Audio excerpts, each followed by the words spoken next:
Bismillahirrahmanirrahim. Wa bisanadil muttasil ila al-Imam An-Nawawi rahimahullahu taala. Al-haditsul khamisu ashar. An Abi Hurairah radhiyallahu anhu an Rasulillah sallallahu alaihi wasallam qala: Man kana yu'minu billahi wal yawmil akhir falyaqul khairan aw liyasmut. Wa man kana yu'minu billahi wal yawmil akhir falyukrim jarahu. Wa man kana yu'minu billahi wal yawmil akhir falyukrim dhaifahu. Rawahul Bukhari wa Muslimun. Pertama-tama, ma'asyiral hadirin wal hadirat yang dirahmati oleh Allah, alhamdulillah, di malam hari yang insya-Allah penuh dengan barakah, kita dikumpulkan kembali oleh Allah Subhanahu wa taala dalam keadaan sehat walafiat. Mudah-mudahan amal ibadah kita diterima di sisi Allah, penyakit kita diangkat oleh Allah, hajat kita dikabulkan oleh Allah Subhanahu wa taala. Amin ya rabbal alamin. Seperti tadi yang disampaikan, malam hari ini kita berada di hadis yang ke-15 dari hadis Arba'in An-Nawawi. Hadis ke-15 diriwayatkan dari Abu Hurairah radhiyallahu taala an. Abu Hurairah ini sudah kita bahas biografinya. An Rasulillah sallallahu alaihi wasallam. Kata Abu Hurairah, Nabi bersabda. Qal, apa kata Nabi? Man kana yu'minu billahi wal yawmil akhiri falyaqul khairan aw liyasmut. Ini Nabi lagi-lagi memberitahu kita apa itu tanda-tanda orang yang beriman kepada Allah, atau bukti hasil ketika kita beriman kepada Allah itu apa hasilnya. Karena kalau cuman iman tapi tidak ada hasilnya, tidak ada buktinya, itu kan bohong istilahnya begitu. Makanya suatu hari Nabi itu pernah didatangi sama sahabat. Sahabat datang ke Nabi, nyapa Nabi pagi hari, nyetor muka ke Nabi. Kata Nabi, "Kaifa asbahta?" Wahai fulan, kalau tidak salah namanya Al-Harith. "Kaifa asbahta ya Harith?" Bagaimana kabarmu pagi ini wahai Harith? Jawabnya sahabat ini luar biasa. Apa jawab sahabat ini? Asbahtu mu'minan billah. Kata sahabat, ya Rasulullah, aku di pagi hari ini dalam keadaan iman kepada Allah. Ini jawaban luar biasa kepada Nabi besar Muhammad sallallahu alaihi wasallam dari sahabat beliau. Nabi tanya, kata Nabi, ya Harith, likulli syai'in haqiqah. Wahai Harith, setiap sesuatu itu ada hakikatnya, ada buktinya. Cinta ada bukti, iman ada bukti gitu. Wa ma haqiqatu imanik, apa bukti hasil dari imanmu itu apa? Ada hasilnya. Jadi kalau kita ngerasa iman kepada Allah tapi belum ada hasilnya, koreksi, berarti belum sempurna. Bukan artinya kita tidak beriman, tidak. Bukan artinya kita masih, ini berarti orang tidak sempurna imannya, masih kafir. Tidak, belum sempurna imannya. Kata Nabi, wahai Harith, setiap sesuatu itu ada buktinya, ada hakikatnya. Apa hakikat imanmu? Ya Rasulullah, hakikat imanku pagi hari ini di mataku semua sama. Di mataku pagi hari ini ya Rasulullah, batang emas itu, emas batangan itu sama seperti batu kerikil ya Rasulullah. Istawa indi dhahabuha wa madaruha. Kata beliau, hakikat imanku ya Rasulullah, emas batangan sama batu kerikil sama. Ini luar biasa. Tidak ada nilai lebih emas ini di matanya melebihi batu kerikil. Dan hakikat imanku ya Rasulullah, aku ketika masuk pagi hari ini seakan-akan aku tidak merasa akan masuk waktu sore. Artinya tidak ada angan-angan yang panjang. Arafta falzam, kata Nabi, itu betul. Bukti imanmu maka teruskan, kata Nabi Muhammad sallallahu alaihi wasallam. Jadi ada bukti iman, ada natijah, hasil dari iman tersebut. Setiap kita ngaku iman ada hasilnya. Nabi ngasih tahu kita salah satu hasil, natijah, bukti dari imanmu. Apa kata Nabi? Ini disebutkan di hadis kita ini yang ke-15, 3 tanda atau 3 natijah, 3 hasil dari iman. Kata Nabi, barang siapa yang beriman kepada Allah wal yaumil akhir, dan hari akhir. Hari akhir ini maksudnya hari akhir, seakan-akan hari terakhir, bukan, tapi hari akhir ini hari pertama malahan. Ya, hari akhir. Kenapa dinamakan hari akhir? Karena hari akhir ini terakhir daripada hari sebelumnya, hari dunia. Dunia itu ada akhirnya, akhirat tidak ada akhirnya. Ketika kita semua kiamat datang, dan sama Allah semua, idza syamsu kuwirat wa idzan nujumu kadarat wa idzal, itu kan matahari Allah hancurkan, ditumburkan semua planet bertumburan, kiamat serem, itu udah selesai. Itu hari akhir. Tapi yang dimaksud sama Nabi hari akhir ini setelah hari itu, yaitu hari kiamat, atau hari yang mana kita akan dibangkitkan oleh Allah padang mahsyar. Itu yang dimaksud oleh Nabi besar Muhammad SAW. Jadi bukan yang dimaksud sama Nabi hari terakhir dari dunia, bukan. Tapi yang dimaksud sama Nabi yang beriman kepada hari akhir, yaitu hari setelah kebangkitan. Karena kalau hari terakhir dari dunia itu tidak diingkari oleh orang kafir Mekah, tidak mengingkarinya. Yang mereka ingkari itu ada kebangkitan, itu yang mereka ingkari. Jadi begini Pak, kan Al-Quran itu tidak semuanya turun di Mekah, tidak semuanya turun di Madinah, kan gitu ya. Ini ulumul Quran, ilmu Al-Quran. Al-Quran itu 13 tahun di Mekah, di Madinah 10 tahun, kan gitu. 13 tahun di Mekah. Bagaimana cara kita pengen tahu mana be Ustaz ayat yang turun di Mekah? Kan 13 tahun. Nah, di Madinah 10 tahun, campur tapi ayat tuh kan. Kayak surat Al-Baqarah, ada yang di Madinah, ada yang di Mekah. Surat Al-Maidah ada surat banyak, ada yang di Madinah, ada yang di Mekah. Bahkan ada satu surat yang turun 2 kali, turun di Mekah, turun di Madinah. Surat Al-Fatihah itu turun 2 kali. Begitu. Termasuk tanda bagaimana kita tahu ini ayat turun di Mekah kalau ayat tersebut berkaitan dengan hari akhir. Surat Yasin, Qul man yuhyiha wa hiya ramim, qul yuhyiha alladhi ansha'aha awwala marra wa huwa bikulli syai'in. Itu. Setiap ayat yang berkaitan dengan hari akhir itu rata-rata ayat turun di kota Mekah. Karena dakwah Nabi, visi misi Nabi ketika di Mekah itu meyakinkan orang Mekah bahwasannya ada yang namanya hari akhir. Mereka tuh tidak yakin sama hari akhir. Kata mereka, wahai Muhammad, man yuhyiha wa hiya ramim. Itu perkataan mereka sama Allah dijadikan Al-Quran. Siapa yang membangkitkan tulang menulang kita ketika sudah hancur lebur? Dijawab sama Allah, qul yuhyiha alladhi ansha'aha awwala marrah. Katakan wahai Muhammad, yang membangkitkannya, yang menciptakannya pertama kali. Sebagaimana aku mampu menciptakan kalian pertama kali, gampang untuk istilahnya daur ulang, untuk ciptakan 2 kali. Itu.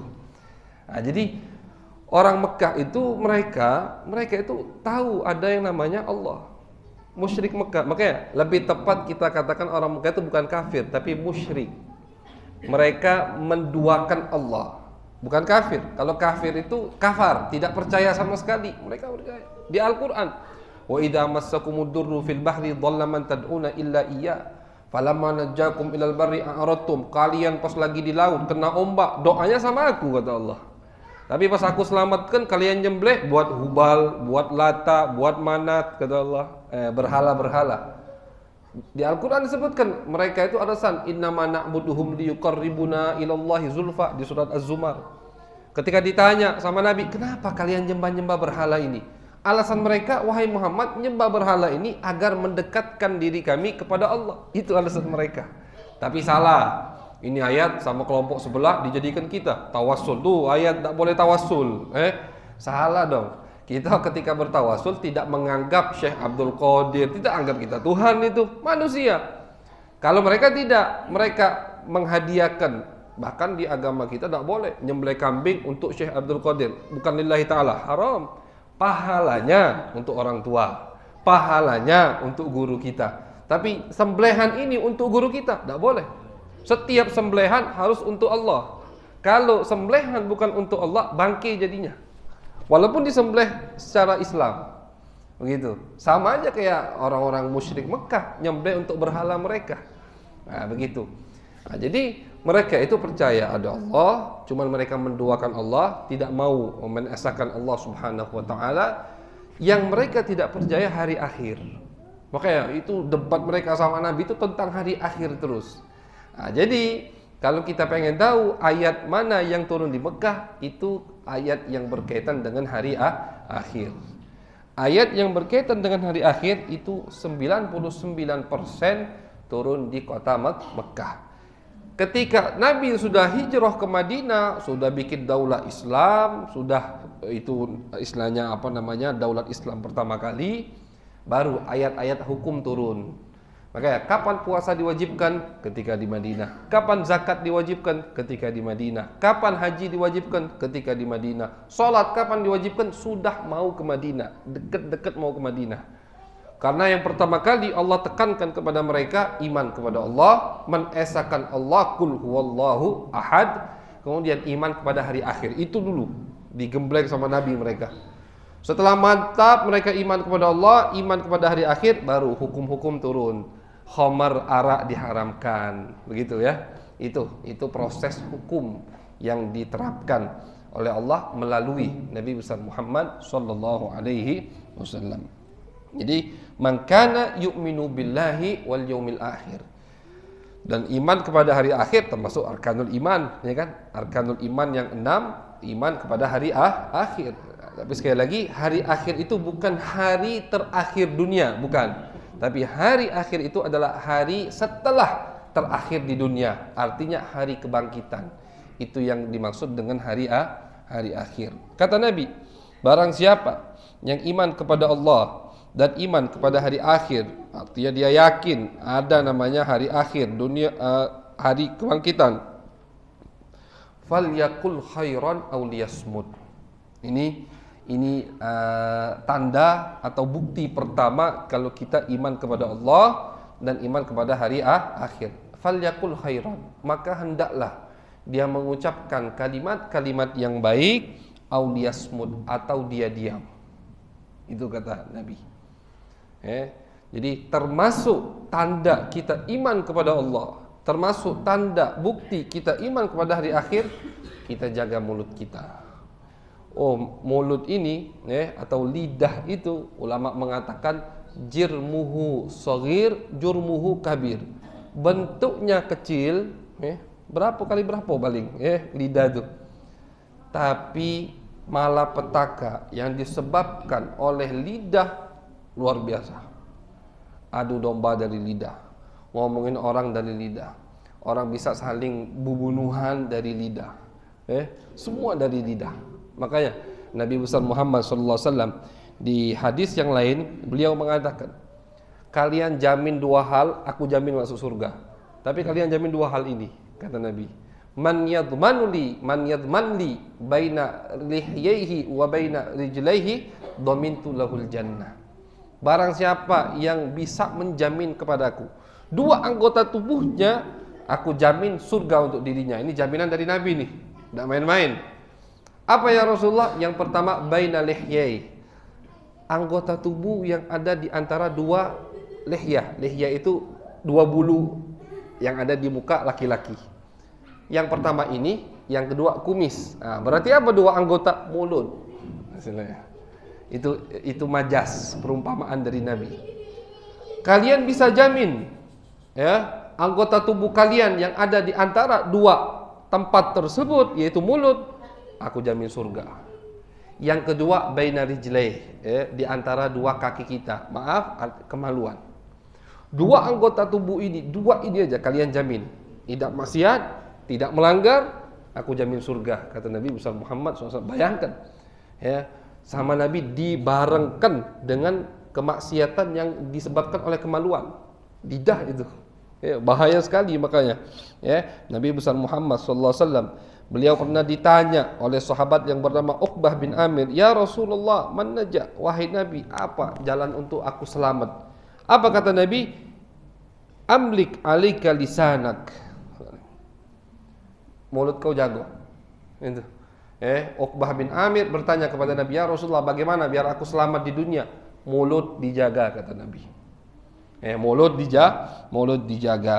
Bahkan di hadis lain Nabi besar Muhammad SAW bersabda, "Innal abda la yatakallam bil kalimah min sakhatillah la yulqi laha bala yahwi biha fi jahannam." Kata Nabi, ada beberapa orang itu yang mengucapkan beberapa kalimat, dia cuek dengan kalimat tersebut, dia anggap sepele. Di Al-Quran Allah mengatakan, "Wa tahsabunahu hayyinan wa huwa indallahi azim." Kita ini kadang, semua ini kita kena nih, nganggap amal maksiat ini sepele, padahal di sisi Allah, di mata Allah besar. Jadi ulama itu selalu nasihati kita, jangan sampai kita menyepelehkan amal baik, jangan sampai menyepelehkan amal maksiat jelek. Jangan, sekecil apapun itu. Di hadis Bukhari, Nabi menceritakan, kata Nabi, ada orang zaman dulu pemabuk, laki-laki, pemabuk, fasik ini laki-laki, maksiat begawinya. Sebelum dia meninggal, ini habis lagi mabuk nih dia. Malam-malam dia lihat ada anjing. Anjing ini makan tanah. Anjing katik makan tanah anjing. Ini anjing makan tanah. Ya'kulu thura. Dilihat sama dia. Oh, ternyata tanah yang dimakan itu tanah basah. Anjing ini kehausan. Saking tidak ada untuk yang dia minum, jadi bukan dimakannya tanah tuh, diisepnya banyu air yang ada di tanah tersebut. Habis itu dilepehkannya lagi. Kesian ini orang. Ini orang pemabuk, ahli maksiat. Kesian, padahal di dekat situ ada sumur. Cuman anjing kan tidak bisa nimba. Akhirnya dia rela untuk menimba. Dia buka sepatunya, ditaruhnya air di sepatu dia.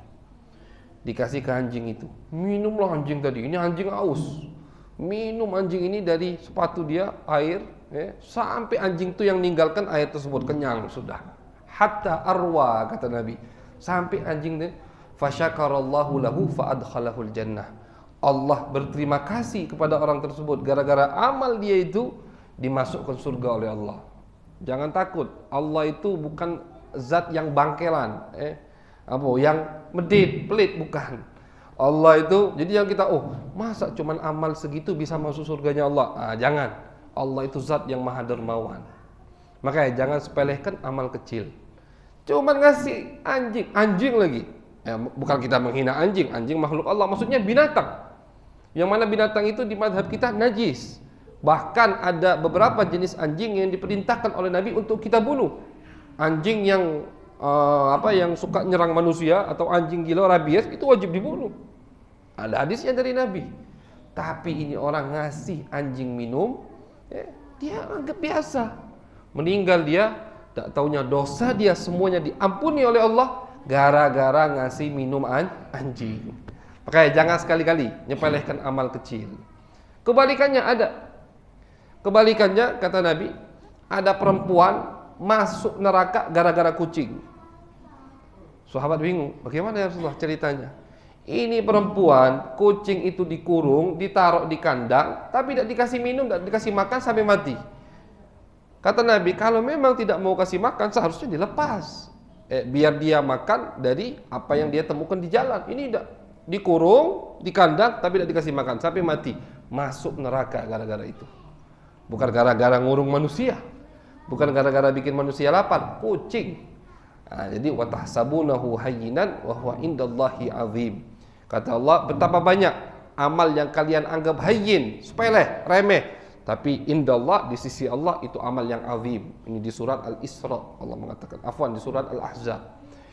Tapi di sisi Allah ini perkara yang sangat luar biasa. Jadi kata Nabi, ini di dalam perkataan, kata Nabi berapa banyak orang yang mengucapkan satu kalimat, udah. Sekarang ini malah akses untuk bikin orang sakit hati itu banyak, bukan kalimat, ketikan chatting, ketikan itu bisa, status bisa bikin orang sakit. pengen nyesek hati wong memang. Sebelum tidur bikin status, dia tidur. Tapi dosanya nambah terus. Na'udzubillah. Dia anggap sepele. Nyindir orang, dia anggap sepele. Nyakitin hati orang, adu domba orang, dia anggap sepele. Bukan urusan dia. Kadang ada orang zaman sekarang ini nak adu domba pakai modal. Ngadu domba pakai modal. Tahan ini orang datang ke si fulan, nyampaikan, oi dia tuh ngomongi kau. Pakai modal, betul ke motor, bensin, ongkos. Tahan. Kadang sekarang di status ngadu domba, na'udzubillah. Dia tidur, tapi pahalanya, dosanya itu nambah terus.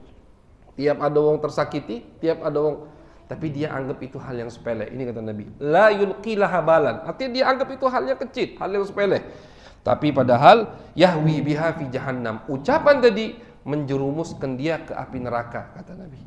Kebalikannya juga ada. Jangan takut. Nabi ini kan basyir nadhir, Nabi itu bawa kabar gembira, juga bawa ancaman, begitu.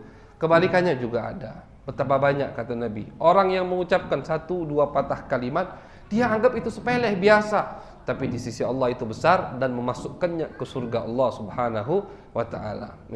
Dengan status kita menyebarkan dakwah, dengan status, misalkan sekarang ini banyak ulama yang mengatakan kerusuhan atau kezaliman yang terjadi di Palestina, itu paling tidak kita bantu dengan status. Paling tidak kita menyebarkan bagaimana kekejaman Israel. Paling tidak itu kita tidak bisa untuk ke sana. Kita tidak bisa untuk infak banyak-banyak ke sana. Paling tidak. Itu juga jalan dakwah kita. Jangan sepele. Ustadz kan cuman nge-share status. Oh jangan. Siapa tahu dari status kita ada orang yang hati yang tergerak. Jadi kita ini jangan anggap sepele amal ya.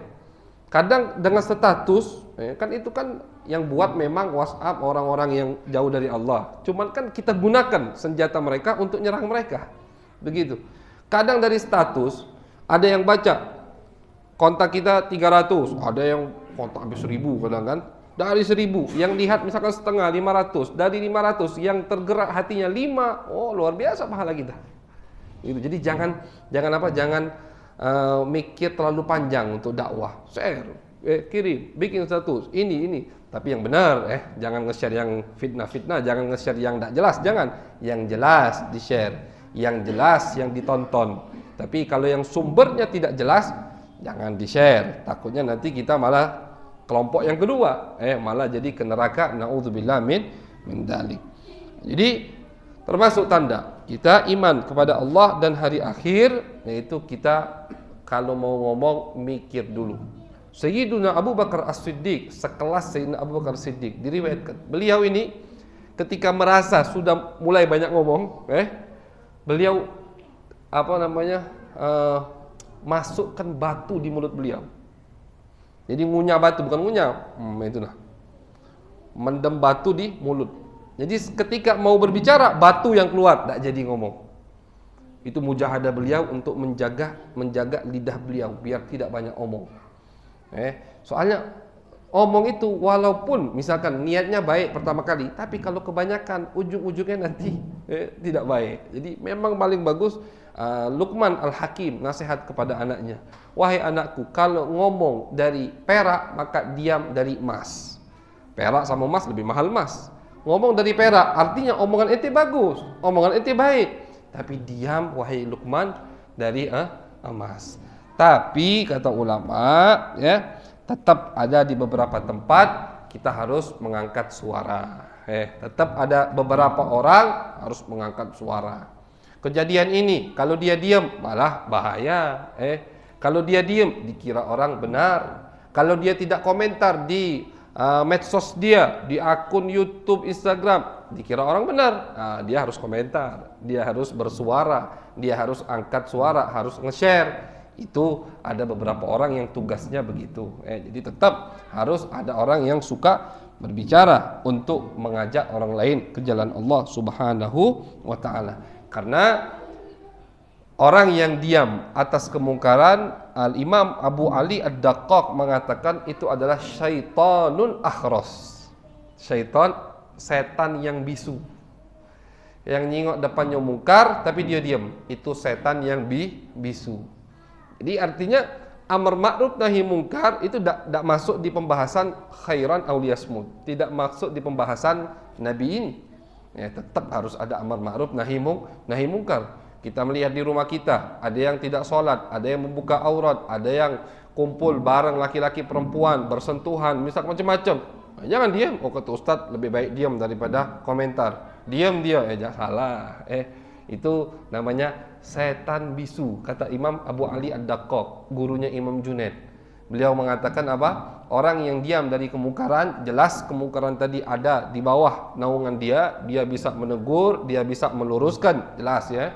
Maka itu adalah setan bisu. Jadi bukan artinya masuk ancaman Nabi orang yang banyak omong ketika kita menegakkan ma'ruf dan melarang kemungkaran. Nah, kemudian yang kedua, wa man kana yu'minu billahi wal yaumil akhir falyukrim jarahu.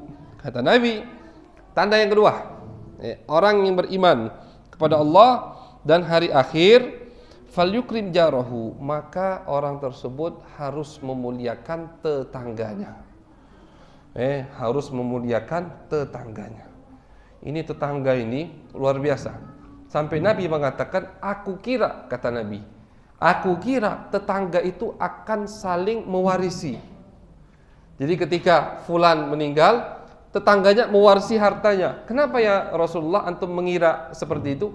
Karena Jibril itu selalu nasihati aku masalah tetangga. Wahai Muhammad, baik-baik sama tetangga, baik-baik sama tetangga, baik-baik sama tetangga. Jadi sama Nabi dikira bakal tetangga itu saling mewarisi, tapi tidak ya. Warisan itu kan hubungan darah dan ada hukumnya khusus.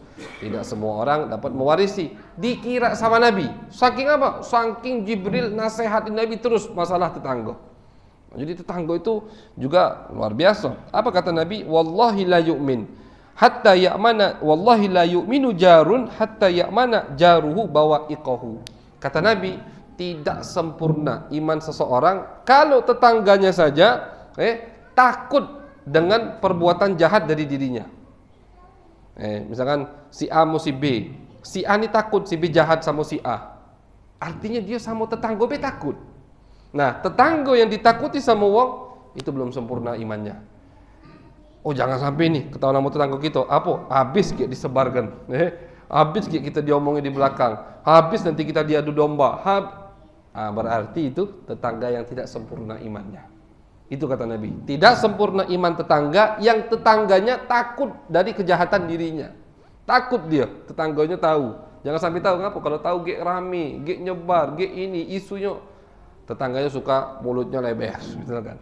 Itu berarti imannya tidak sempurna, kata Nabi. Ya, kalau tetangganya aja takut sama dia, bagaimana orang lain, kan begitu. Itu hadis dari Nabi besar Muhammad sallallahu alaihi wasallam. Dan ulama mengatakan, ya, sejauh apa atau sebanyak berapa rumah yang dikatakan tetangga kita, tetangga. Tetangga itu sebelah kita, apa sebelahnya lagi.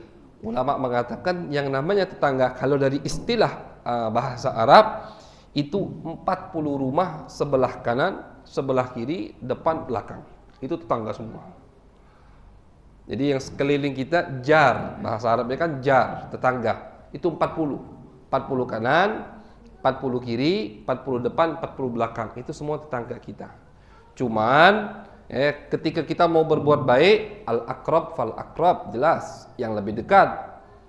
Jangan ngirim buah ke rumahnya 10, rumah ke 10, tapi rumah sebelahnya tidak diinjak dia, jangan. Al-aqrab fal-aqrab. Sayyidah Aisyah bertanya kepada Nabi, ya Rasulullah, kata Sayyidah Aisyah, yang mana yang harus aku baiki? Yang aku harus kasih hadiah ini? Kata Nabi, yang paling dekat ke rumahmu. Yang paling dekat sudah sebelahnya, ya terus begitu. Bahkan Nabi mengatakan, kata Nabi, tidak sempurna iman seseorang kalau dia tidur dalam keadaan kenyang, tetangganya tidur dalam keadaan lapar. Apa di hadis lain kata Nabi, jangan kalian mengganggu tetangga kalian dengan bau masakan kalian. Kalau kalian masak, falyukthir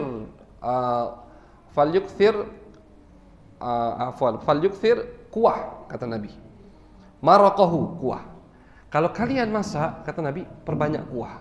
Ngapa? Kirim ke tetangga kuahnya. Nabi tidak maksa. Jadi bukan nak masak daging, nak banyak nian Ustaz. Ngapa? Banyak tetangga nih. Kalau nak tiap masak daging kirim ke tetangga terus habis. Tidak, bukan tiap masak nian maksud Nabi itu.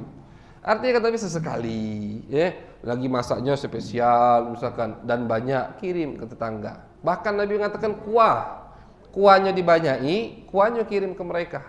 Nah, begitu itu arahan dari Nabi besar Muhammad sallallahu alaihi wasallam. Pernah diceritakan kepada Nabi, "Ya Rasulullah, fulana tusalli ya Rasulullah."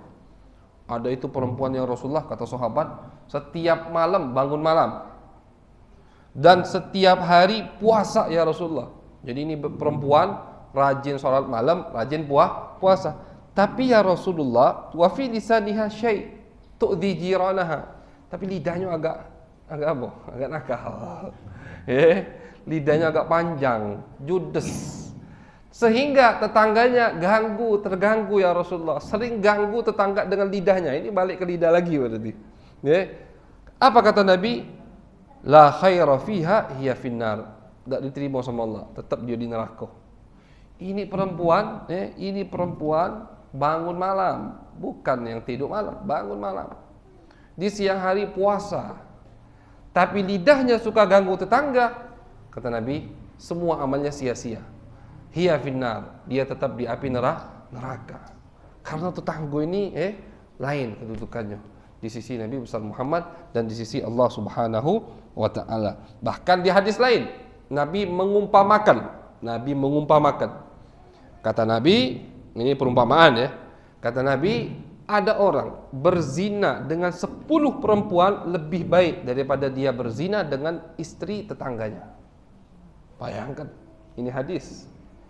10 kali dia berzina dengan perempuan lain lebih baik, kata Nabi, bukan zina baik lebih ringan, bukan lebih ringan daripada dia berbuat zina dengan istri tetangganya. Karena beda. Mencuri, kata Nabi juga begitu. Lebih baik dia mencuri rumah yang jauh 10 rumah, lebih ringan, lebih ringan daripada dia mencuri rumah tetangganya. Itu kata Nabi. Jadi berat. Bahkan ada arahan dari ulama, al-jar qabla dar. Sebelum kita mau pindah rumah, lihat dulu tetangganya. Karena memang tetangga tuh hukumnya berat. Hukumnya berat urusan dengan tetangga. Makanya harus baik sama tetangga. Paling tidak jangan sampai dia terganggu dengan kita. Paling tidak jangan sampai dia tidak merasa aman dari kita. Kalau tidak merasa aman dari kita, apalagi dari orang lain. Nah, dan orang tersebut tidak sempurna imannya, kata Nabi besar Muhammad sallallahu alaihi wasallam. Nah, jadi tetangga itu mempunyai hukum khusus dari Nabi besar Muhammad sallallahu alaihi wasallam. Wa man kana, yang terakhir ketiga, wa man kana yu'minu billahi wal yaumil akhir falyukrim dhaifahu. Kata Nabi, barang siapa yang beriman kepada Allah dan hari akhir, falyukrim dhaifahu, maka hendaklah dia memuliakan tamunya. Ikramud dhaif, memuliakan tamu. Kalau ada tamu yang datang, itu harus kita muliakan. Itu anjuran dari Nabi besar Muhammad sallallahu alaihi wasallam. Memang tidak perlu terlalu memaksakan sampai nak ngutang bikin makan, tidak perlu. Al-jud bil mawjud, kan begitu. Al-jud bil mawjud. Kita dermawan kepada orang lain itu dengan apa yang kita punya. Jangan memaksakan. Tamu ada. Tapi walaupun ada orang yang memaksakan, itu tetap terpuji. Ini namun, walaupun dia memaksakan, tetap terpuji. Ada tamu datang kepada Nabi, dan biasanya tamu yang datang kepada Nabi itu tamu dari luar kota, harus menginap. Datang kepada Nabi, ya Rasulullah, aku tidak ada tempat penginapan malam ini. Kata Nabi, aku juga tidak bisa ada apa-apa nak jamu tamu. Nabi tidak punya. Kata Nabi, dilelang sama Nabi kepada sahabat. Siapa yang mau jamu dia? Berdiri sahabat yang bernama Abu Talha. Abah tiri Anas bin Malik. Berdiri. Ana ya Rasulullah. Ya sudah, kata Nabi, wahai Abu Talha, malam ini dia nginep di tempat inti. Dibawa sama Abu Talha. Masuk tamu tadi ke ruang tamu. Abu Talha ketemu dengan istrinya Ummu Sulaim, ibu kandung Anas bin Malik. Kata ibunya, wahai suamiku, untuk kita malam ini beda kati makan. Apalagi untuk tamu. Untuk kita malam ini tidak ada apa-apa, makan. Terus apa yang ada? Ada makanan untuk anak kecil kita, bayi. Makanan untuk anak kecil. Ini Abu Talha pintar. Kata Abu Talha, wahai istriku, anak-anak tidak usah makan malam ini. Coba lihat. Ini berat berat. Mentingkan, kalau kita lebih mentingkan tamu daripada diri kita, mungkin masih bisa kita. Tapi ini anak kepentingannya lebih kita depankan daripada tamu. Kata Abu Talha, wahai istriku, anak-anak tiduri, tidak usah makan malam ini. Terus tamunya bagaimana? Nanti siapkan makan, supro. Ketika waktu mau makan, pura-pura minyak lampu kita habis, matikan lampu. Kata Abu Talha, matikan lampu. Jadi biar anak duduk, tetap di samping tamu, pura-pura makan. Soalnya kalau cuma tamu yang makan, tamunya tidak kelamaan hati pasti, tidak kalah makan. Dan itu bukan ikramud dhaif. Pasti tamu tadi tidak mau makan. Tamu mau makan kalau dia dikasih dengan senang hati, kan begitu. Tidak mungkin tamu tadi suka makan, mau makan kalau tahu anak yang punya rumah tidak makan, yang punya rumah tidak makan. Jadi caranya, kata Abu Talha, ketika supra sudah siap, matikan lampu. Kenapa matikan lampu? Bilang alasan, minyak lampu kita habis. Kan dulu lampu begitu. Sudah mati. Abu Talha duduk samping tamu, ngobrol. Abu Talha tetap pura-pura makan. Bunyi sendok, bunyi istilahnya, bunyi piring, bunyi tetap. Tamu tadi lahap makan. Abu Talha pura-pura makan. Udah selesai. Besok pagi Abu Talha datang kepada Nabi, bawa tamu tadi. Nabi senyum lihat Abu Talha. Apa kata Nabi? Wahai Abu Talha, laqad ajaba rabbukuma min fi'likuma al-barihah. Allah takjub atau Allah senang dengan kelakuan kau dan istrimu semalam. Abu Talha belum cerita sama Nabi. Nabi dapat wahyu dari Allah. Kata Allah, Abu Talha mu istrinya top, istilahnya begitu. Jadi Nabi dapat cerita dari Allah. Bagaimana kelakuan Abu Talha terhadap tamunya. Ini kan kalau dilihat dari gambaran kita, oh ini maksudkan niat, ya kan? Memang kita tidak dituntut untuk memaksakan seperti itu. Tapi kalau ada orang yang memaksakan, tetap terpuji, tidak dicela, tetap terpuji. Nah, makanya turun ayat. Ada yang mengatakan ayat ini turun pada Abu Talha, wa yu'thiruna ala anfusihim walau kana bihim khassasah. Kata Allah, sifat-sifat orang yang baik itu mereka lebih mendahulukan orang lain.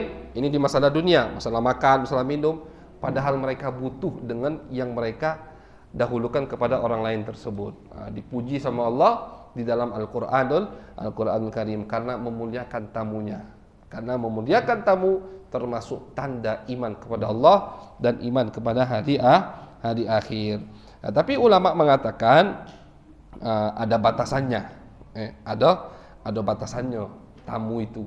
Bukan artinya bertamu, tamunya harus perasaan juga. Nginep sebulan, itu tidak boleh. Batas bertamu itu kalau tamu dari dalam kota 1 hari 1 malam, itu batas. Kalau tamu dari luar kota 3 hari 3 malam. Artinya begini, bukan batas itu kita harus wajib ngusir, bukan. Si tamunya harus tahu hukumnya, sehingga dia meminta izin kepada sahibul bait, ana mau nambah nginep, ana mau nambah bertamu, boleh atau tidak, begitu. Jadi misalkan tamu dari luar kota datang ke Palembang, ngineplah di rumah kita. Sudah 3 hari misalkan, dia harus ngomong, harus izin. Anak lebih dari 3 hari di sini. Seminggu, oh iya tidak apa-apa, lanjutlah. Berapa bed? Nah itu harus ada basa-basi seperti itu. Karena itu hak si sahibul bait boleh untuk mengusirnya. Karena lebih dari 3 hari 3 malam. Jadi kalau tamu udah 3 hari 3 malam sama sahibul bait, disilahkan untuk pulang. Dia tidak termasuk kategori orang yang tidak memuliakan tamu, karena dia sudah memuliakan tamunya 3 hari 3 malam. Nah, jadi yang harus tahu hukum ini yang ingin bertamu. Jadi punya perasaan dia pas nak bertamu tuh.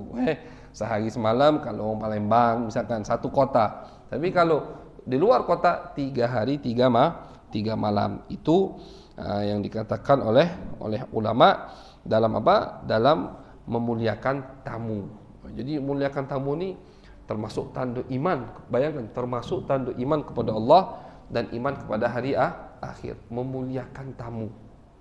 Dan yang pertama orang memuliakan tamu di dalam Al-Quran disebutkan cerita Nabi Ibrahim. Nabi Ibrahim itu luar biasa kalau memuliakan tamu. Dan terus tuh sampai keturunan-keturunannya, keturunan Nabi Ismail, kakek-kakek Nabi, itu semua orang yang dermawan. Kalau kita mau telaah sejarah kakek nenek moyang Nabi dalam memuliakan tamu, itu luar biasa. Bahkan mereka rela menyembelih kendaraan mereka, kuda itu kan kendaraan mereka. Kalau kambing, onta, sapi itu emang dimakan, kalau kuda tidak. Tapi ada orang-orang di kakek nenek moyang Nabi itu rela menyembelih. Misalkan ada tamu, tidak kata apa-apa lagi, udah ada kuda disembelih. Padahal kuda itu istilahnya kaki mereka, motor mereka, kuda itu tidak bisa kemana-mana kalau tidak kata kuda. Tapi mereka lebih mementingkan tamu.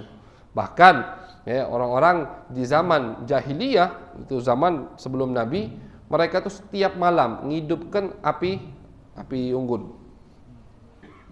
Semakin besar apinya menunjukkan ini orang makin dermawan, begitu.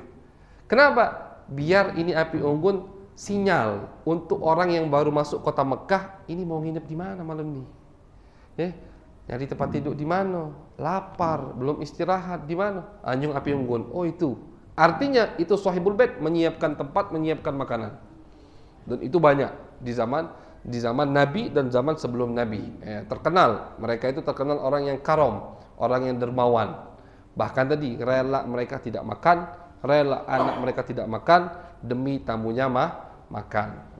Tapi tetap batasan-batasan syariat harus didepankan. Itu tamu tadi siapa?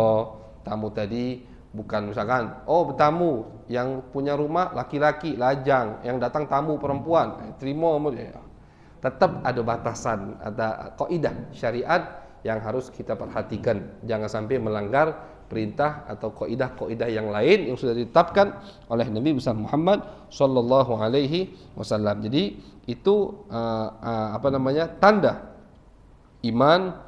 Yang ketiga yaitu memuliakan tamunya. Memuliakan tamu. Dan sekali lagi, batas tamu dalam kota 1 hari 1 malam, batas tamu luar kota 3 hari 3 malam. Selesai itu, tamu tadi harus minta izin untuk menambah. Itu aturan dari syariat yang ditetapkan oleh Nabi besar Muhammad SAW. Jadi ini tiga tanda atau termasuk 3 bukti natijah hasil dari orang iman kepada Allah Subhanahu wa taala. Dia iman sama Allah, iman sama hari akhir, ucapannya dijaga, tetangganya tidak terganggu, dan memuliakan tamu yang datang ke rumahnya, maka itu termasuk tanda orang yang iman kepada Allah dan iman kepada hari akhir. Mudah-mudahan kita diberikan oleh Allah hidayat dan taufiknya sehingga kita bisa menjaga lidah kita, menghormati tetangga kita. Misalkan tapi dia tuh jahat sama kami, dia tuh tidak pernah, dia yang ini, sudah. Kita jadi jangan orang jahat dibalas jahat, begitu. Dia menampilkan kejahatan, kita nampilkan kebaikan. Lihat Nabi itu tetangganya Abu Lahab. Abu Lahab itu setiap pagi apa gawenya? Narok pepohonan yang banyak durinya di depan pintu Nabi.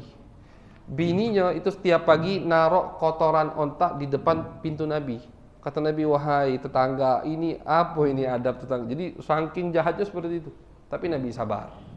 Tidak dibalas kejahatan sama Nabi. Karena terkadang kalau kejahatan dibalas kejahatan tidak ketemu titiknya.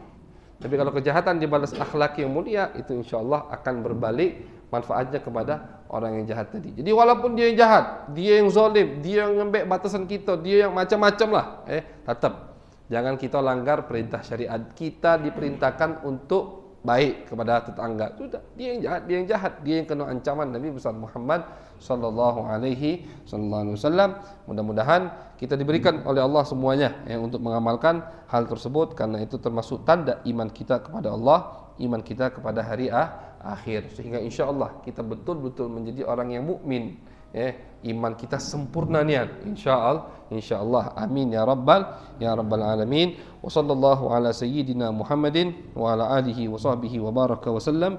Walhamdulillahi rabbil alamin. Wassalamu alaikum warahmatullahi wabarakatuh.